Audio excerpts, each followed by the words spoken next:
eventually the people who put those events on would go and negotiate with people who would bring them athletes. We also saw probably the movie Gladiator.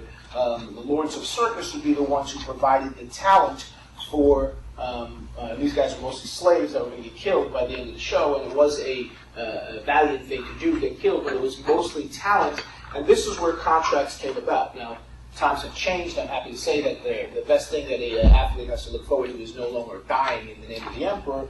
We have contracts that will protect us.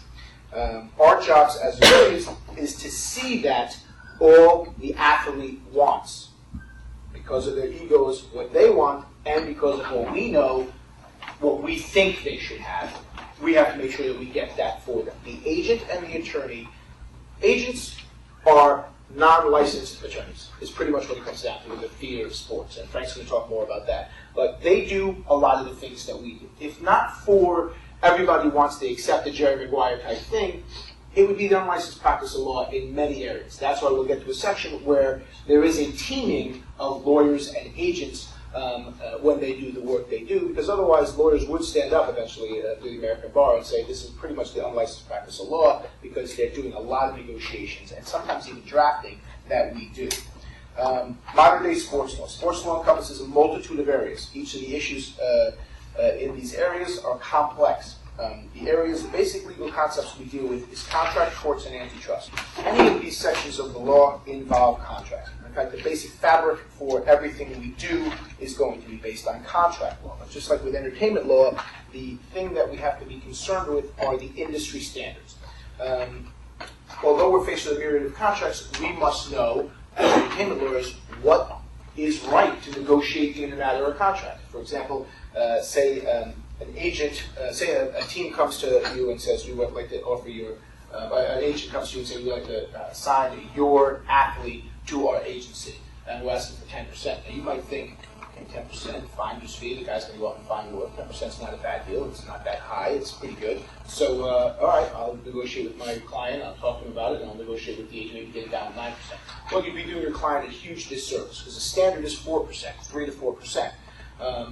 So it's important that you know what the standards are in the industry. How do you know these things? Publications, being involved, anywhere searching on the internet. There's always things you can find on the internet to know what somebody's making, what the agencies are charging. In fact, just call the agencies.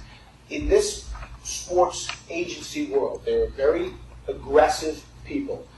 It behooves us to be as aggressive when finding out the information we want to find out, because it's not going to be looked at negatively by anyone.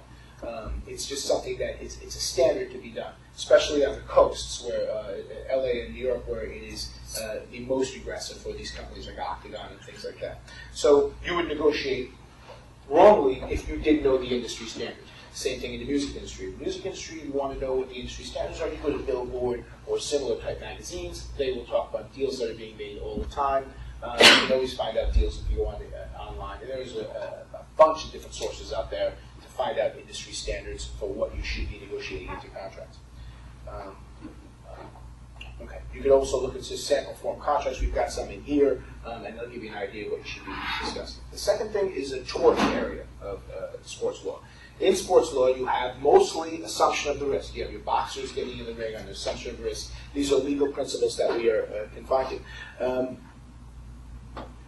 A boxer gets into the ring knowing he might get his block knocked off, as they say. But they do not expect, and nor do they have to remain not able to sue for, getting one's ear bit off. In the Mike Tyson situation where he bit Evander Holyfield's ear off, this is not something, an assumption of risk that he contracted for.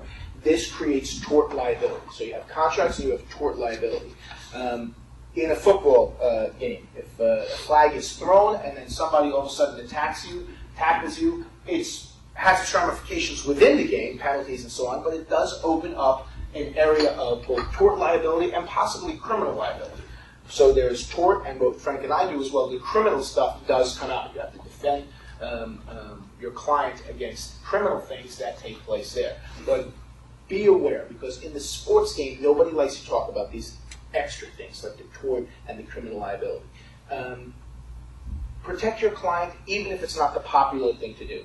Prosecute against somebody who's hurt your client, even if it's not the proper thing to do. Because in the end, it's the right thing to do not only for your client, but for the sports industry. Mike Tyson should have been prosecuted much more for that. Because what it tells the world is that someone can go do something like that in this game, and it really hurt boxing.